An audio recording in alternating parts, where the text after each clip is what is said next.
Et j'étais en pleine réflexion pour mon clip Le Grand Remplaçant. J'étais en mode putain, ce serait un truc de ouf si là t'arrives ici, t'as la caméra qui rentre, tu vois, ça passe sous un petit pont et tout. Et là, t'as moi en habit d'époque. En train d'accueillir les gens en mode le grand remplacement. Et je me dis, en fait, ça peut être dark. Genre, si j'ai une femme blonde avec moi et plein de petits marmots blonds, et on est en mode, enfin, tu vois, vraiment, je voulais pousser le délire jusqu'à là, tu vois. Et après, je me dis, mais en fait, il faudrait des tableaux comme ça, il en faudrait plein, tu vois, à plein d'endroits. Bref, l'idée de base, c'était celle-ci, tu vois, c'est parti de ça. Gerson. Je suis cliché comme la sacoche, comme des vacances à Marrakech. Pas la langue au fond de ma poche, je crache du feu comme ça la mèche. On passe nos vies sur téléphone, on vérifie ce que mettent les fans. Bienvenue sur Tierson, on se retrouve aujourd'hui avec Younes. Younes t'es fait connaître en 2017 avec un EP sous le nom de You on the Moon. Maintenant tu t'appelles Younes. Qu'est-ce qui a changé? Pourquoi? Alors, en vrai de vrai, ça a jamais été mon vrai blaze, You on the Moon. C'était genre une gimmick. Mon premier EP, justement, il s'appelait You on the Moon, mais c'était Younes, You on the Moon, tu vois. Mais justement, je me suis rendu compte peu à peu que ça pouvait prêter à confusion et qu'il valait mieux être défini par un seul blaze pour le moment. Et donc voilà, c'est Younes, mais après ça reste une gimmick que j'utilise parfois. Tu viens de Rouen à la base? Je suis à Paris comme au boulot, à Rouen comme à la maison. Embrouille entre poteaux, je suis du côté de la raison. Maintenant t'es à Paris. Du coup, c'est quoi ta relation aux deux villes aujourd'hui? Tu retournes quand même à Rouen souvent ou... Bah ouais, c'est ça. En vrai, je suis à Paname depuis 3 ans maintenant. À l'époque, j'étais venu pour un master de droit, tu vois. Donc il y avait les études, il y avait le taf, j'étais surveillant aussi et tout. Et voilà, je reviens assez régulièrement, je sais pas, tous les 2 week-ends et tout, pour voir ma mif, mes potes qui sont principalement là-bas. Ici, tu vois, je suis plutôt seul, concentré dans le charbon, tu vois, et c'est cool, c'est ce dont j'avais besoin. Et quand je rentre, je me sens de nouveau entouré et tout, donc d'où la punch. Un jour je rentrais chez moi, j'étais plutôt de bonne humeur. Je venais de frauder le train, sans me faire péter par les leurs. Donc j'arrive à la gare de Rouen, mon pote Lucas est au courant. Du coup, on parlait de tes projets, de ce que tu as sorti cette année. Il y a eu le Grand Remplacement, qui est un truc qui a fait quand même beaucoup parler de toi. Le grand remplacement, c'est ta fille qui me kiffe, qui va me faire des enfants et ils auront mon pif. Je déboule dans ta vie comme les trottinettes à Paris. Je veux l'argent des Qataris, monsieur l'agent sur le tatami. Et il y a des gens qui n'ont pas compris le message de ta chanson, qui n'ont pas compris le second degré. Toi, c'est un truc, quand tu l'as sorti, tu t'y attendais, tu l'as vécu comment? En vrai, les gens qui n'ont pas compris, je pense qu'effectivement il y en a, même si pour moi c'est assez peu, les gens qui n'ont pas compris. Et ceux-là, je m'y attendais pas forcément, parce qu'en fait, moi, assez naïvement, quand j'ai sorti ce titre-là, j'avais l'impression que tout le monde était au courant de ce qu'est le grand remplacement, à savoir une théorie raciste, voilà. Et en fait, c'est pas le cas. C'est-à-dire que moi, je le sais peut-être parce que je suis un arabe, tu vois, mais il y en a peut-être d'autres qui ne le savent pas, d'autres qui sont plus petits, qui ont 15 piges, qui ne savent pas, enfin, tu vois. Donc c'est pour ça que j'ai voulu aussi réexpliquer après derrière, pour donner les clés de compréhension à ces gens-là. Avec le message que tu as posté en dessous et tout. C'est ça, ouais, carrément. Mais sinon, ceux qui allaient fustiger le clip de façon, tu vois, rédhibitoire, de façon mécanique, ça, oui, je m'y attendais. Enfin, tu vois, c'était obligatoire. C'était même une provoque. Enfin, tu vois, c'était une provoque. C'est un gros clip qui est hyper beau et tout. Est-ce que toi, c'est une idée que tu as eue en collaboration avec le réalisateur ou... De base, c'était une idée que j'ai eue. J'étais parti à l'abbaye des Vaux de Cernay. J'avais visité cet endroit-là, voilà, et c'était hyper beau. T'as un magnifique monument et t'as un parc immense et c'était couché de soleil, c'était beau et tout machin. Et j'étais en pleine réflexion pour mon clip Le Grand Remplaçant. Et j'étais en mode putain, ce serait un truc de ouf si là t'arrives ici, t'as la caméra qui rentre, tu vois, ça passe sous un petit pont et tout. Et là, t'as moi en habit d'époque. En train d'accueillir les gens en mode le grand remplacement. Et je me dis, en fait, ça peut être dark. Genre, si j'ai une femme blonde avec moi et plein de petits marmots blonds, et on est en mode, enfin, tu vois, vraiment, je voulais pousser le délire jusqu'à là, tu vois. Et après, je me dis, mais en fait, il faudrait des tableaux comme ça, il en faudrait plein, tu vois, à plein d'endroits. Bref, l'idée de base, c'était celle-ci, tu vois, c'est parti de ça. Ensuite, je l'ai soumis à mes gars avec qui je travaille. On a trouvé un réal, on lui a soumis l'idée. Et c'est lui qui nous a proposé le tableau de Yves Lebrun, qui est le chancelier Séguier, je crois, si je dis pas de bêtises. Après, on n'avait pas plein de tableaux, on n'en avait qu'un, mais c'était ça. Cette année, t'as un peu charbonné. T'as fait la tournée des Zéniths avec Riles. T'as sorti 3 singles. T'as fait Rentre dans le cercle. Est-ce que t'as l'impression que tu passes des étapes dans ta carrière, que tu franchis des steps ou... De ouf, ouais, j'ai le sentiment que ça évolue bien. Effectivement, tu vois, là cette année par exemple, l'opportunité de faire la première partie de Riles pendant les Zéniths, c'était un truc de fou. Vraiment, et ça m'a donné beaucoup de force. Il y a plein de gens qui m'ont découvert, qui ont apprécié, qui ont rejoint le projet, tu vois. Ça fait un moment que je fais du rap et là où je suis heureux, là où je suis content, c'est que j'ai le sentiment qu'il y a une évolution qui est constante. Tu vois, ça stagne pas, ça pète pas d'un coup, juste ça monte, ça prend son temps, mais ça fonctionne, c'est cool, je kiffe. C'est cool parce que du coup, il y a quand même un moment où tu as pris la décision de faire de la musique exclusivement. C'est ça. Et ça, c'est à quel moment, c'est quand tu t'es dit, ok, là, c'est... C'est cette année, en gros. L'année dernière, j'étais encore surveillant, donc pour taf alimentaire, tu vois, principalement. Et à partir de l'année dernière, donc j'ai commencé à avoir pas mal de propositions propositions de labels divers, etc. On a discuté avec des labels et tout. Et en fait, c'est depuis cette année où j'ai signé avec un label, enfin avec 2 labels, avec Relais Sunday, celui de mon frère Relais, et avec Belém, qui est un nouveau label chez Vagram.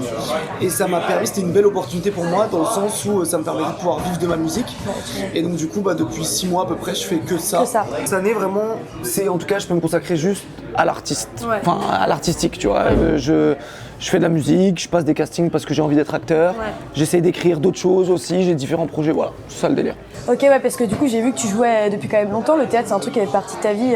Est-ce que c'est un truc que tu lis au rap, ou alors est-ce que c'est 2 activités qui sont complètement différentes? Est-ce que les 2 interviennent l'un avec l'autre? Agressif, moi monsieur, si j'avais un tel nez, il faudrait sur le champ que je me l'amputasse amical, mais il doit tremper dans votre tasse pour boire. Faites-vous fabriquer un anap. Les 2 s'entraident, en vrai déjà le théâtre dans la vie de tous les jours ça peut beaucoup te servir parce que ça te donne une certaine assurance, ça t'aide à t'exprimer, voilà, c'est un travail des lettres, c'est un travail de la présence, donc voilà, ça, déjà, comme le rap, t'as besoin d'être sur scène parfois, t'as besoin, voilà. Donc ça déjà, il y a ce lien-là. Les 2 se nourrissent l'un de l'autre, en vrai, évidemment, tu vois. Cool. Et du coup, je me retrouve à faire dans le rap des choses qui m'ont été inspirées par le théâtre. Tu vois, dans mon nouveau projet qui arrive là, j'ai un titre qui s'appelle Non Merci, qui vient directement de la pièce de Cyrano de Bergerac, où il fait la tirade du Non Merci, enfin ce genre de choses. Payé pour faire des vues, non merci. Sucer pour qu'on me voit, non merci. Rapper de la merde pour leur plaire, laisser de côté tous mes frères, non merci. Tout à l'heure, on parlait de ce qui s'est passé cette année pour toi. T'as pas seulement fait la tournée des Zéniths avec Relais, tu collabores avec lui aussi de manière différente. Je sais qu'il fait la prod de certains sons. C'est un truc qui date d'il y a longtemps. Vous êtes rencontrés à Rouen ou vous bossez souvent ensemble? Ouais, c'est un frérot à moi depuis la seconde, depuis qu'on était au lycée. On s'est rencontrés en seconde, c'est devenu mon bon pote. Mais dès la seconde, en fait, on a commencé à faire du rap. Lui, il avait déjà commencé dès le collège, il avait cette envie-là, il était déjà un peu musicien. Et on s'est retrouvés du coup à enregistrer en studio ensemble et tout. Donc c'est vraiment un truc, c'est une amitié de longue date qui s'est transformée en une relation de taf par rapport au rap, tu vois. Et on l'a officialisé avec le label, mais en vrai ça fait un bail que ça dure. On est sur la paille, on a la dernière play. Si internet disparaît, je disparais à vous.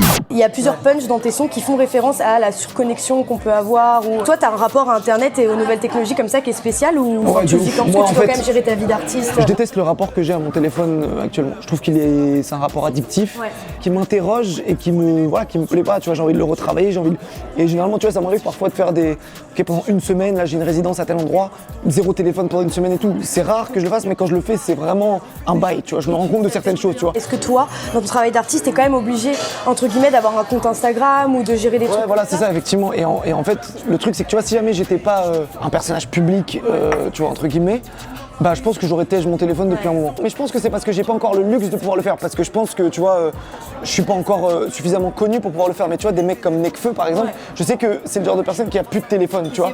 Et ça me parle de ouf, tu vois. J'ai hâte d'avoir ses pairs suffisamment pour dire bah, c'est bon, maintenant je m'en bats les couilles. Quand je sortirai un album, on l'écoutera et j'ai pas besoin de faire de la promo, tu vois. Est-ce que tu peux aussi un peu nous parler de tes influences? Enfin, toi, c'est quoi qui t'a nourri dans le rap? Est-ce que tu te sens dans une vibe particulière, influencé? De base, moi, je viens des rappeurs lyricistes, tu vois, les premiers rappeurs que j'ai écoutés, c'était Kenny Arcana, Medine, Hugo TSR, Youssoupha, Booba, tu vois, voilà, tous ces gars-là. Ou ces filles-là d'ailleurs, Kenny Arcana c'est une meuf que je kiffais à mort, c'était mon premier album de rap pour moi faire. Je viens de cette école-là, mais justement j'essaye aujourd'hui tu vois, j'écoute de tout, et j'essaye d'avoir un truc où je gagne en musicalité, je gagne en forme, parce que j'ai compris que pour que le fond passe, il fallait que la forme soit intéressante. Et dans mon projet qui arrive là, je trouve que c'est ça le cap qui a été passé, tu vois, entre You on the Moon, entre même les rapports que je sortais, et là, mon EP qui arrive le 13 mars, et bah il y a un cap musical qui commence à être franchi et qu'on ressortira encore plus au prochain album, je crois. Et t'as un rapport spécial à l'écriture. Je sais que t'as déjà dit que pour toi un classique c'est un son où toutes les punches touchent et qu'un jour t'aimerais bien réussir à faire ça. Et il y a même un son où tu dis que t'as pas de remplissage, que t'es sur l'écriture et que si j'ai pas de punch pour combler. J'essaie d'être hyper exigeant parce qu'effectivement t'as raison, cette définition-là du classique, elle drive tout mon travail maintenant, tu vois.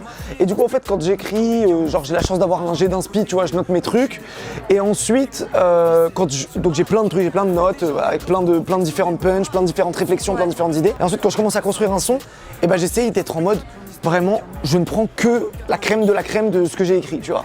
Et il faut pas que ça redescende, tu vois. Et j'essaye de me dire, non mais attends, là, Younes, en vrai, c'est pas ouf cette phase-là, tu vois, tège là. En vrai, tac, tac. J'essaie d'avoir un regard hyper critique vis-à-vis de ce que je fais. Et voilà, ouais, j'aimerais vraiment, dans l'idéal, avoir des sons où chaque punch, tu peux te dire wow, tu vois, mais c'est pas évident. Mais il faut c'est ce vers quoi j'ai envie de tendre. Et on parlait de tes rapports tout à l'heure, et en fait on peut voir que dans la rue les gens ils interagissent, ils voient et tout. Est-ce que c'est un truc qui est important pour toi? C'était important de tourner ce truc-là? C'était un kiff, c'était aussi une manière de me mettre en lumière parce que je sais que les gens ils aiment la prise de risque. C'est une prise de risque, tu vois, d'aller dehors ou dans le métro et de te mettre à rapper. Tu vois, c'est pas un truc évident à faire. On aime surtout aussi avoir les réactions des gens en live. Faut que tu saches, mon neveu, on devra toujours faire mieux. C'est le rapport numéro 2.